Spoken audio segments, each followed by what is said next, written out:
अच्छा,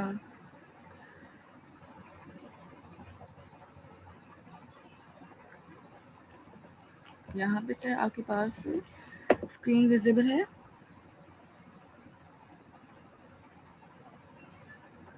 ठीक है। अब आप लोगों को सबसे पहले करना क्या है, आज हमारे पास जो है वो लैब है, हमारी लैब नंबर 9, ठीक है, प्रॉपर्टीज़। आप लोगों को याद होगा कि हमने अपने पास जो है लास्ट टाइम जब हम पढ़ रहे थे तो हमारे पास चीज़ें जो थी वो हमने इनकैप्सुलेशन को डिस्कस किया था, ठीक है। इनकैप्सुलेशन के बाद अब हमारे पास आज की क्लास में जो चीज़ें स्टार्ट हो रही हैं वो है आपके पास प्रॉपर्टीज़, ठीक है। प्रॉपर्टीज़ और इनकैप्सुलेशन ऑलमोस्ट आपके पास सेम ही टाइप की हैं, सेम ही तरह की, बट आपने जब इनकैप्सुलेशन देखी तो you have to make different types of methods, ठीक है। कि आपके पास डिफरेंट टाइप ऑफ मेथड्स बनाने पड़ रहे थे, डिफरेंट टाइप की चीज़ें बतानी पड़ी थी। लाइक आपके पास एक गेट का मेथड बनाना पड़ता था, फिर उसको सेट करना पड़ता था, रिटर्न का कीवर्ड यूज़ करना पड़ता था, और उसके बाद आपको इनकैप्सुलेशन करनी पड़ती थी। सो ये काफ़ी एक हमारे पास लेंथी प्रोसेस होता था। इसी चीज़ को मिनिमाइज़ करने के लिए, इसी चीज़ को हमने कह लें कि और अपना कोड रिज्यूम कह लें कि श्रिंक करने के लिए, छोटा करने के लिए हम यहाँ पे क्या करते हैं, प्रॉपर्टीज़ बनाते हैं, ठीक है। प्रॉपर्टीज़ के अंदर क्लास मेंबर्स आप बना सकते हैं, ठीक है। क्लास मेंबर्स बेसिकली हम प्रॉपर्टीज़ को कह रहे होते हैं, ठीक है। So we have different types of properties, ठीक है। अच्छा, हमने ये शायद चैप्टर अपना लास्ट टाइम स्टार्ट भी थोड़ा करके ओवरव्यू लिया था, जहाँ तक मुझे याद है। अब आप बता दें कि आपने लिया था या नहीं लिया था। Just wait.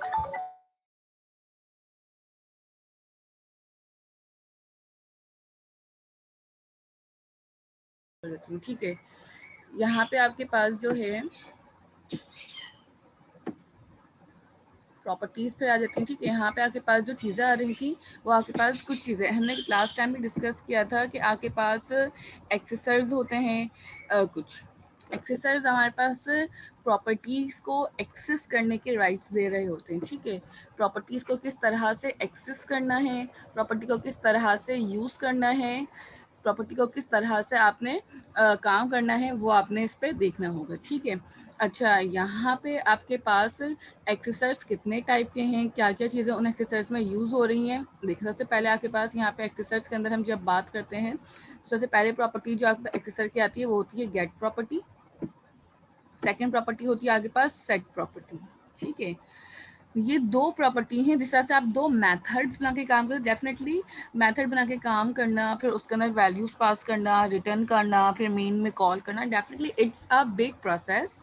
सो इसी प्रोसेस को थोड़ा मिनिमाइज करके, श्रिंक करके हम अपने पास यहाँ पे काम कर रहे होते हैं, ठीक है। गेट और सेट आपके पास एक्सेसर्स हैं। यहाँ पे गेट एक्सेसर्स जो है आपके पास रिटर्न कर रहा होता है प्रॉपर्टी वैल्यू को, और सेट एक्सेसर्स जो है आपके पास वो न्यू वैल्यूज को सेट कर रहा होगा, ठीक है। The value keyword represent a value of a property, ठीक है। यहाँ पे जो आपके पास गेट का जो वैल्यू हो, जिस तरह आप मेथड के अंदर जब कोई मेथड बना रहे थे, आप वहाँ पे रिटर्न का कीवर्ड यूज़ कर रहे थे, इसी तरह यहाँ पे भी आपके पास यही काम हो रहा होगा कि रिटर्न का कीवर्ड प्रॉपर्टीज़ के साथ रिटर्न हो रहा होगा, और सेट जो है वो एक न्यू वैल्यू को असाइन कर रहा होगा। सेम वही प्रोसेस है, वही कॉन्सेप्ट है। एनकैप्सुलेशन में जैसे मैथड्स के लिए काम करते हैं, but the basic difference between them कि यहाँ पे आपके पास ये जो प्रॉपर्टीज़ हैं इनके थ्रू काम थोड़ा कम हो जाता है, ईजी हो जाता है काम, ठीक है। इसलिए हम प्रॉपर्टीज़ पे फोकस करते हैं। प्रॉपर्टीज को हम कहते हैं स्मार्ट फील्ड्स, ठीक है।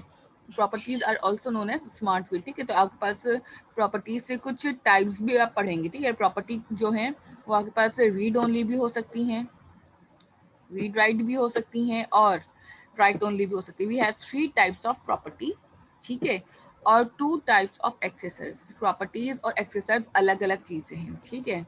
तो यहाँ पे आपके पास अगर मैं कह रही हूँ कि आपने प्रॉपर्टीज़ यूज़ करनी है तो इट सिंपली मीन्स कि आपके पास यहाँ पे ये चीज़ें आएंगी, ठीक है। अब अगर मुझे यहाँ पे कोई और काम करना है या फिर अपने पास प्रॉपर्टीज़ को देखना है कि किस तरह से प्रॉपर्टीज़ मैं एक्सेस करवा रही हूँ, तो फिर अब मुझे उन चीज़ों को किस तरह से यूज़ करना है, पहले हम इसके एग्जांपल देखते हैं एंड देन फिर और समझेंगे कि आप किस तरह से इस पे काम कर सकते हैं। ठीक है, सबसे पहले आपके पास प्रॉपर्टी की जब बात कर रहे होते हैं तो उसको थोड़ा सा नीचे करते हैं, वाई प्रॉपर्टीज। ठीक है, हम प्रॉपर्टीज क्यों बनाएं, ठीक है, क्योंकि ये क्या काम कर रहे हैं देखें। Usually inside a class we always declared our data field. Data field का मतलब क्या है, एज प्राइवेट, मतलब कि जो क्लास के अंदर आप वेरिएबल बना रहे होते हैं उसको हम डेटा फील्ड कह रहे होते हैं और हम प्राइवेटली डिक्लेयर करते हैं, because making a class field public and exposing to the external world is bad. Definitely अगर मेरी कोई क्लास का वेरिएबल पब्लिक बना हुआ है तो और वो वेरिएबल मैं दूसरी क्लासेस के अंदर यूज़ कर रही हूँ, तो डेफिनेटली यहाँ पे मेरे लिए प्रॉब्लम होगी। यहाँ पे मेरे पास जो है चीज़ें डायरेक्टली मेन के अंदर कॉल हो रही होंगी, इसका मतलब ये है। सो अगर चीज़ें डायरेक्टली मेन में कॉल हो रही हैं so anyone can change the value और एनीवन कैन कह लें कि उसको आराम से आप रिमूव कर सकते हैं वैल्यू को। ठीक है, तो अगर मुझे यहाँ पे अपने पास चीज़ों को मेंशन करना है, चीज़ों को बताना है, तो यू हैव टू सिक्योर करना है, तो फिर हम अपने पास यहाँ पे जो है चीज़ों को बनाएंगे प्राइवेटली। ठीक है, as you will know you will not have control over what get assigned and written। ठीक है, तो अगर हम उनको पब्लिक करते हैं definitely you don't have a right and you don't control, you can not control basically कि आपके पास कोई भी आए कोई भी वैल्यू पास करे और मेरे पास वेरिएबल की values time to time change होती रहे। सो मेरे पास यहाँ पे चेक एंड बैलेंस वाली जो चीज़ है वो यहाँ पे नहीं रह पाएगी, इसलिए हम यहाँ पे अपने पास जो वैल्यूज असाइन हुई हुई हैं, वैल्यूज यूज हो रही हैं, उन पे हम बात कर रहे होते हैं। ठीक है, अच्छा जी, सेकेंडली अब यहाँ पे प्रॉपर्टीज के क्या है ये तो तुमने देख लिया। अब हम बात करते हैं यहाँ पे कि आपके पास नेक्स्ट स्टेप में आप किस तरीके से इन चीज़ों को भी अब यूज़ करने की बारी है। लेट्स सपोज कि आप नीचे आ जाए, एक छोटे से आपके पास एक सिनेरियो बना हुआ है। ठीक है, suppose you are asked to create a class name student that have three fields id name and pass marks। ठीक है, अब यहाँ पे छोटा सा सिनेरियो गिवन था आपके पास, id should always be non negative number. ठीक है, आपके पास id जो होगी वो नॉन नेगेटिव होगी, इट मीन्स कि id should always be positive. So जब यूजर वैल्यूज इंसर्ट कर रहा होगा तो I have to check either this value is negative or not. Name can not be set null. ठीक है, नेम नल सेट नहीं होना चाहिए और आईडी स्टूडेंट नेम अगर मिसिंग हो तो लिखा हुआ आ जाए एक message, no name should be return. ठीक है, और पासिंग मार्क्स जो है वो रीड ओनली होंगे। रीड ओनली मतलब क्या है कि आपके पास कोई और इसको चेंज नहीं कर सकता। ठीक है, तो रीड ओनली बनाने के लिए भी काफ़ी सारे तरीके थे हमारे पास। हमने क्लास के अंदर देखिए ये पब्लिक वेरिएबल है, ये एक ड्रॉबैक एग्जाम्पल है, इसको पहले मैं समझा दूं कि हम जो एग्जाम्पल समझने जा रहे हैं 9.1, ये एक आपके पास ड्रॉबैक है कि अगर मैं अपने पास private field this is field, ठीक है, हम कहते हैं क्लास के अंदर डेटा फील्ड्स होती है, तो ये यहाँ पर जो क्लास के वेरिएबल होते हैं इसको हम डेटा फील्ड्स कह रहे हैं। ठीक है, तो अगर यहाँ पे मेरे पास डेटा फील्ड्स पब्लिक होंगी तो इसके क्या ड्रॉबैक्स हो सकते हैं वो हम अभी देखते हैं। ठीक है, ये मैंने एक क्लास के अंदर डेटा फील्ड्स बना दी, मैं मेन में आऊंगी, मैंने आईडी भी नेगेटिव पास कर दी, नेम भी नल पास कर दिया और मार्क्स भी पास कर दिया। ये मार्क्स बार बार मैं चेंज भी कर सकती हूँ, इन मार्क्स को हम नल भी पास कर सकते हैं और वैल्यू भी पास हो सकती है नेगेटिव। तो यहाँ पे मेरे पास क्या हो रही है, वायलेशन आ रही है रिक्वायरमेंट्स की।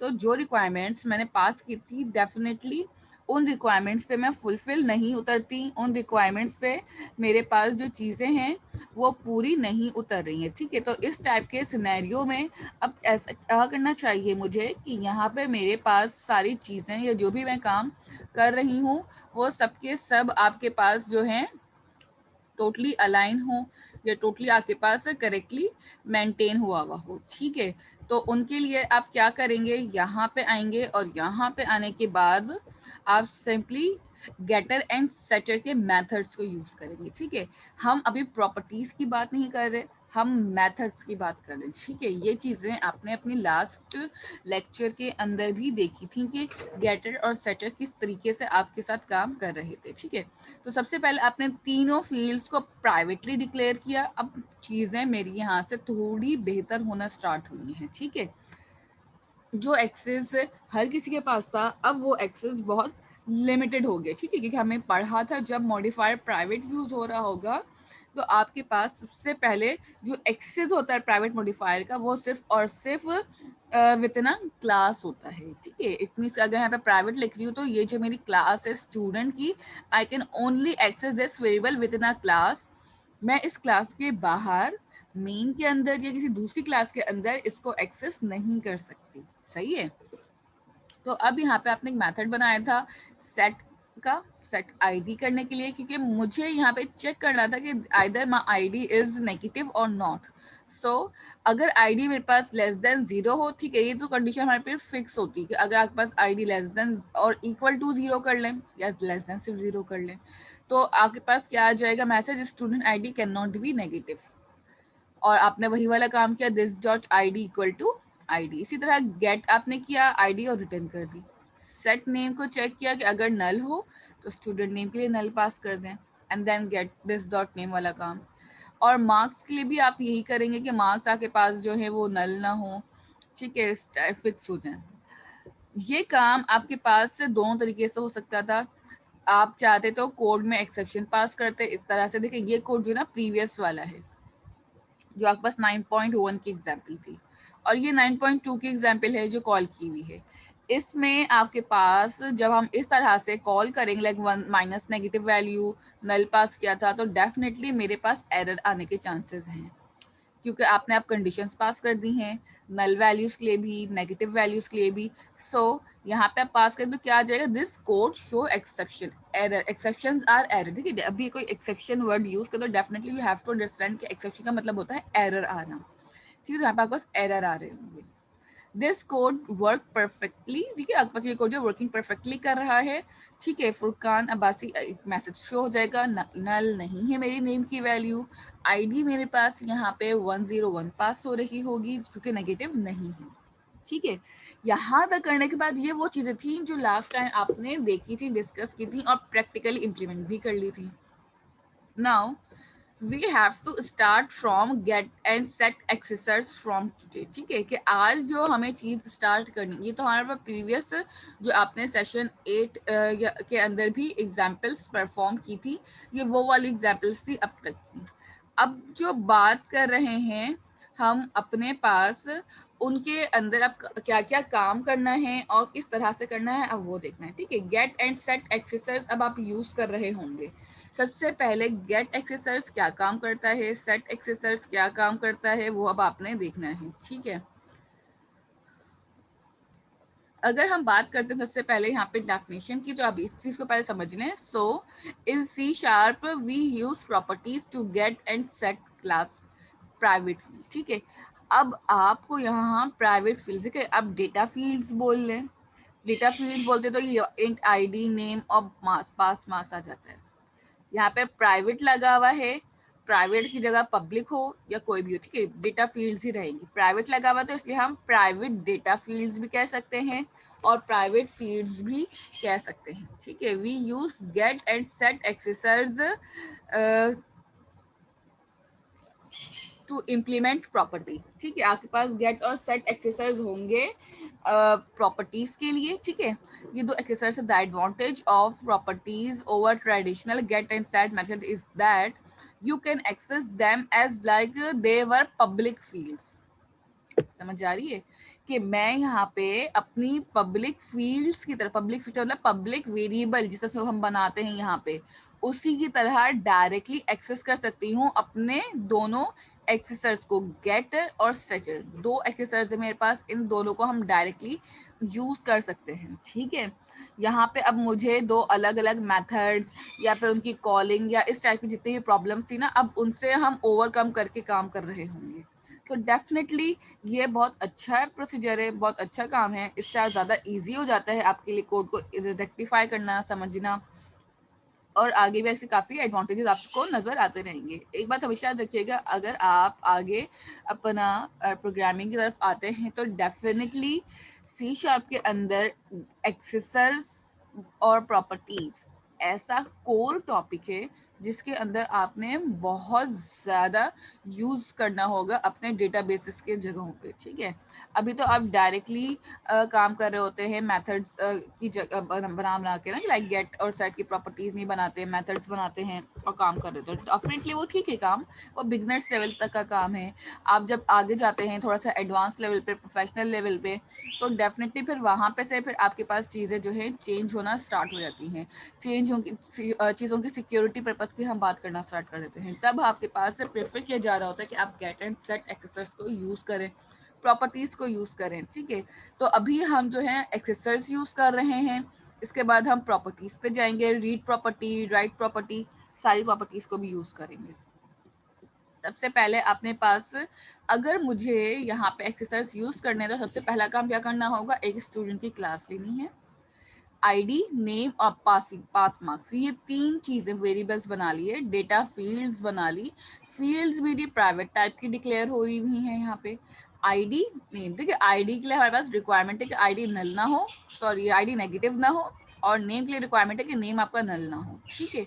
ये 2 रिक्वायरमेंट्स हैं आपकी, जिसके ऊपर आपने काम करना है आज की क्लास में, ठीक है। सबसे पहले अगर मेरे पास एक आईडी है, इसको हमने सेट किया, इफ अगर आईडी मेरे पास लेस देन इक्वल टू 0 होती है तो student ID can not be negative, ठीक है। अब मैंने सेट ये जो मेरे पास यहाँ पे लिखा हुआ है ना, set this is my एक्सेसर, this one, ठीक है। एक आपके पास ये प्रॉपर्टी बनी, देखें ये प्रॉपर्टी है, कैसे इंडिकेट हो रहा है मुझे, अगर ये मेथड होता तो इसके आगे आईडी के बाद राउंड ब्रैकेट्स लग रहे होते, ये मेथड नहीं है इसलिए यहाँ पे कोई राउंड ब्रैकेट नहीं आया। ये इंडिकेशन है कि दिस इज योर प्रॉपर्टी, ना ये कंस्ट्रक्टर में काउंट होगा ना ये मेथड में काउंट होगा। क्यों? क्योंकि constructor and methods both contain round bracket after their name.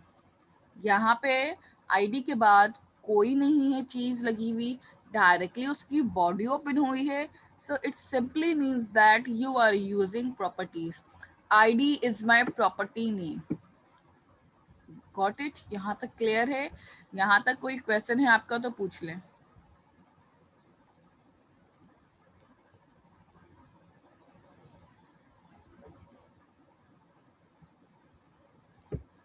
Chat में मैसेज कर दीजिएगा आप लोग।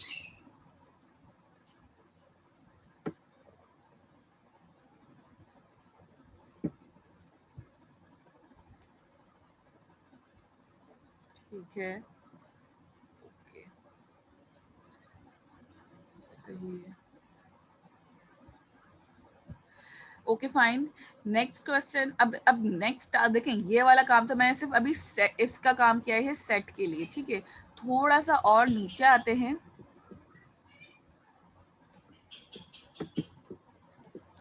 ठीक है।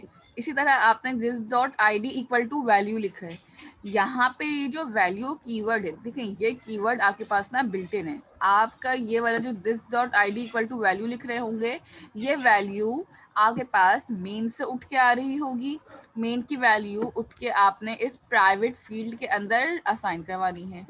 ऊपर मैंने सेट के लिए काम किया था, नीचे मैंने गेट के लिए काम किया है। गेट में सिर्फ आपके पास रिटर्न होगा और कुछ नहीं होगा, ठीक है। इसी तरह मैंने एक और प्रॉपर्टी बनाई नेम की, इसी तरह एक और प्रॉपर्टी बनाई पासिंग मार्क्स की। ये आपके पास 3 प्रॉपर्टीज काम होंगी, तो हर प्रॉपर्टी में गेट और सेट यूज होगा। बिल्कुल, देखिए थ्रो न्यू एक्सेप्शन का मतलब ये होता है कि मेरे पास रिटर्न कर दो एरर, ठीक है। रिटर्न कर, आपको कोई चीज एरर में शो करवानी है। देखिए एक्सेप्शन एक पूरा अलग से एक चैप्टर होता है, एक अलग से टॉपिक होता है हमारे पास ना, जिसके अंदर हम एरर्स को डिफाइन करने के तरीके सीखते हैं कि आप कितने तरीकों से अपने एक्सेप्शंस डिफाइन कर सकते हैं, कितने तरीकों से हम अपनी एक्सेप्शंस बना सकते हैं, ठीक है। इफ अगर एक्सेप्शन मुश्किल लगता है समझना अभी इस लेवल पे, क्योंकि आपका बेसिक लेवल है, बिल्कुल ना बिगनर्स लेवल है ऊप के अंदर, सो आप यहाँ पे direct console dot write line भी लिख सकते हैं, ठीक है। थ्रो न्यू एक्सेप्शन की जगह पे आप चाहे ना शहीद तो डायरेक्टली लिख दीजिए console dot write line student name can not be null, सही है। या अगर आप चाहें तो डायरेक्टली थ्रो न्यू एक्सेप्शन, मैं दोनों तरीकों से करके दिखाऊंगी कि अगर मैं ये काम थ्रू एक्सेप्शन से करती हूँ तो मेरे पास किस तरह से मैसेजेस आ रहे होते हैं, और अगर मैं कंसोल पे करती हूँ तो डायरेक्टली आपके पास वो ब्लैक स्क्रीन पे आउटपुट शो कर रहे होते हैं। ठीक है। अच्छा, सबसे पहले इस एग्जाम्पल को और डिटेल में ले जाने से ज़्यादा बेटर है कि मैं इस एग्जाम्पल को प्रैक्टिकली विजुअल स्टूडियो पे करके दिखाना स्टार्ट करूँ, ठीक है। तो आपके और ज़्यादा कॉन्सेप्ट क्लियर होंगे इस एग्जाम्पल के लिए। सबसे पहले आपने करना क्या है, एक वीएस की कंसोल एप्लीकेशन खोल दें। माँ सभी अटेंडेंस मैंने मार्क नहीं किए, ठीक है।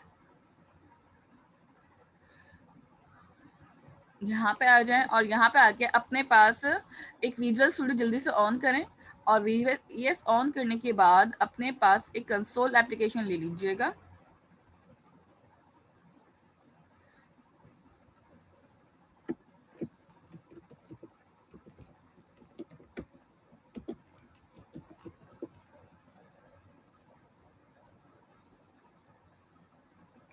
यहाँ तक किसी का कोई क्वेश्चन है, अभी कोई कंफ्यूजन हो रही है किसी चीज़ में, तो अभी आप लोग मैसेजेस कर दीजिए चैट में, ठीक है। सबसे पहले मेरे पास एक एप्लीकेशन यहाँ पे क्रिएट हो गई है। अब इस एप्लीकेशन के अंदर आप सबसे पहले एक क्लास बना लें, इसी के नीचे बना लें, इसी क्लास के बाद ही आपकी मर्जी है, कोई लिमिटेशन, कोई बाउंड नहीं है कि आप हमेशा अलग से ही क्लास बनाएंगे या यहाँ पे अलग से ही मैसेज करें, सॉरी, अलग से ही यहाँ पे अपने पास जो भी कंसोल का मैसेज है वो उस क्लास से पास करेंगे। आप चाहें तो यहीं पे डायरेक्टली नीचे भी क्लास बना सकते हैं, इट्स नॉट अ प्रॉब्लम और नॉट अ कि कह नहीं सकता कोई कि आपने गलत काम किया है, आप ये काम करते हैं बिल्कुल ठीक है, ठीक है। तो इससे फायदा क्या होता है कि आपके पास सारा कोड जो होगा वो एक फाइल के अंदर सेव रहेगा इंस्टीड ऑफ मल्टीपल फाइल्स। मैं यहाँ पे एक और अलग से यहाँ से राइट क्लिक करके क्लास बनाती हूँ सोल्यूशन एक्सप्लोरर से जाके, तो डेफिनेटली एक अलग से फाइल बन के आ जाती है, बैक एंड पे भी अलग फाइल सेव हो रही होती है। So if you want to give your code और डेटा टू एनीवन, सो आपको वो सारी फाइल्स देनी पड़ती हैं। अगर मैं एक ही फाइल में सारा काम कर दूंगी तो मुझे सिर्फ एक ही फाइल आगे फॉरवर्ड करनी होगी, ठीक है। आपने यहाँ पे लिखा है क्लास और मेरी क्लास का नाम था स्टूडेंट। स्टूडेंट के नाम की मैंने यहाँ पे क्लास बना ली और स्टूडेंट की क्लास बनाने के बाद इस क्लास के अंदर आके राउंड ब्रैकेट्स नहीं लगाने आपने, ठीक है। सिंपल, अब आपने क्या करना होगा, ये मेरी क्लास के ब्रैकेट्स हैं, ठीक है। सबसे पहले मैं अपनी क्लास के अंदर जाऊंगी, ठीक है, और क्लास के अंदर जाने के बाद अब आप क्या करेंगे, सिंपल यहाँ पे आएंगे और यहाँ पे आने के बाद मैं यहाँ पे प्राइवेट फील्ड्स बनाऊंगी डायरेक्टली, ठीक है। प्राइवेट लिखा आपने और लेट सपोज कि मैंने यहाँ पे पहली फील्ड बना ली अपनी एक स्टूडेंट आईडी के लिए, ठीक है। अब आपकी मर्जी है, आपने पूरा लिखना है या फिर आप डायरेक्टली लिखना चाहते हैं टर्मिनेटर, और यहाँ पे ये इंटीजर टाइप का फिलहाल मैं इसको डिफाइन कर रही हूँ। सेम एज इट इज मैंने एक और प्राइवेट फील्ड बना ली स्ट्रिंग टाइप की, जिसके अंदर मैं एक वेरिएबल नेम के लिए स्टूडेंट नेम लिख देते हैं std, ठीक है। एक और प्राइवेट फील्ड चाहिए जिसको हम कहेंगे इंटीजर std मार्क्स, ठीक है, स्टूडेंट के मार्क्स के लिए। ये आपने 3 फील्ड्स यहाँ पे बना ली हैं। इतना करने के बाद अब आप यहाँ पे आके नेक्स्ट क्या काम करना स्टार्ट कर रहे होंगे, आप यहाँ पे आएंगे और यहाँ पे आने के बाद सबसे पहले स्टूडेंट आईडी आप मेंशन करेंगे, ठीक है। अब स्टूडेंट आईडी के लिए आपने एक प्रॉपर्टी बनानी है गेट की, तो आप सिंपल यहाँ पे क्या लिखेंगे, पब्लिक प्रॉपर्टीज आप हमेशा पब्लिक बनाते हैं, ठीक है, पब्लिकली डिक्लेयर करते हैं। प्रॉपर्टीज प्राइवेट भी हो सकती हैं और अगर हम प्राइवेट बना लें प्रॉपर्टी को फिर वो एक्सेसिबल नहीं रहती, तो इस वजह से हम कोशिश करते हैं कि property should have to be public. Public property integer type की होगी और प्रॉपर्टी का नाम आपने रख लिया let suppose ID, curly brackets लगाए। इस प्रॉपर्टी के अंदर अब सबसे पहला काम जो मुझे यहाँ पे करना है, लेकिन ये वाली प्रॉपर्टी आपके पास यहाँ पे इस तरह से बन गई है पब्लिक इंट स्टूडेंट आईडी। अब प्रॉपर्टीज के अंदर हम क्या काम करेंगे, देखें अभी ये एरर कर रहा होगा, हमें प्रॉपर्टी के एरर को समझ ले क्या कहता है। प्रॉपर्टी और indexer must have at least one accessors, at least one, इसका मतलब क्या है कि हमने जो 2 एक्सेसर्स अभी डिस्कस किए थे गेट और सेट, इनको एक ना एक यहाँ पे असाइन करना लाजमी है। अगर मैं इन दोनों में से एक भी एक्सेस नहीं देती एक्सेसर का, so it will create an error. First of all हमने यहाँ पे आके सबसे पहले लेट सपोज गेट लिखा हुआ आ रहा है, गेट एक बार कीवर्ड है, ये खुद गेट कर लेगा, आपने सिर्फ इसके अंदर राउंड ब्रैकेट्स लगा कर्ली ब्रैकेट्स लगाने हैं और अंदर आ जाना है। एक आपके पास होगा गेट का, एक होगा आपके पास सेट का। इस तरह से आपने इसका स्ट्रक्चर पहले क्रिएट कर लेना है, ठीक है। गेट का हो गया, सेट का हो गया। अब आप क्या करेंगे, सबसे पहले सेट के अंदर अपने पास वैल्यूज को असाइन कर रहे होंगे कि जो भी आपने वैल्यूज को सेट करनी है, ठीक है। आपकी मर्जी है, आप गेट को नीचे भी लिख सकते हैं, ऊपर लिखना चाहें ऊपर भी लिख सकते हैं, ये आपकी टोटली मर्जी है। यहाँ पे आके सबसे पहले जो मैंने काम करना था वो क्या काम करना था, यहाँ पे इफ की कंडीशन एक बनानी थी। अच्छा, आपकी ना एक और भी ऑप्शनल मैं दे रही हूँ इस चीज़ का कि आप अपने पास डायरेक्टली चाहें, इसमें मैंने क्या लिखा हुआ है ज़रा गौर करिएगा। जब अपने पास कंडीशन पास करें तो एक वैल्यू लिखा है, व्हाट इज़ वैल्यू, मैं ये आपको दिखाती हूँ। जैसे ही आप यहाँ पे लिखेंगे सेट के लिए इफ, मैंने एक इफ की कंडीशन बनाई है यहाँ पे, ठीक है। ब्रैकेट्स थोड़े ज्यादा और होंगे, मैं एंड में थोड़े ब्रैकेट्स आपको ना मिनिमाइज करके दिखा दूंगी एक लाइन में। इफ अगर मेरे पास वैल्यू, देखिए वैल्यू ना आपके पास एक ऑटोमेटिकली पैरामीटर है, लिखा हुआ नजर आ रहा होगा यहाँ पे आपको ना। ये पैरामीटर आपके पास क्या काम करता है कि जो भी वैल्यूज प्रॉपर्टीज के अंदर आ रही हैं उनको ये गेट करता है, सेट करता है, ठीक है। सबसे पहले अगर वैल्यू मेरी अगर कितनी होनी चाहिए, मुझे नेगेटिव वैल्यूज चेक नहीं करना, डेफिनेटली आपके पास वैल्यू 0 से बड़ी होगी या फिर 0 के बराबर होगी, ठीक है। अगर value greater than equal to 0 हो या लेस देन इक्वल टू, आप 0 भी चेक कर सकते हैं, लेस देन ही कर लेते हो, आपके पास मैनुअल के अंदर भी लेस देन से काम हुआ है, वहाँ पे कोड थोड़ा डिफरेंट हो जाएगा। अगर values less than equal to 0 होती हैं तो फिर आपके पास, आप चाहें तो कंसोल डॉट राइट लाइन में एक मैसेज प्रिंट करवा दें, यहाँ पे simple value can not be negative, ठीक है। और इसी के नीचे आके आपने लिख दिया दिस डॉट ID, ठीक है। अच्छा, अब यहाँ पे आपके पास ना सबसे पहला काम जो आप करेंगे, दिस डॉट के बाद आपके पास आ रहा होगा student ID is equal to, आप क्या कर देंगे, जो भी आपके पास वैल्यू आई हुई होगी उसके इक्वल, ठीक है। ये वैल्यू कीवर्ड है, याद रखिएगा, मैं बार बार कह रही हूँ,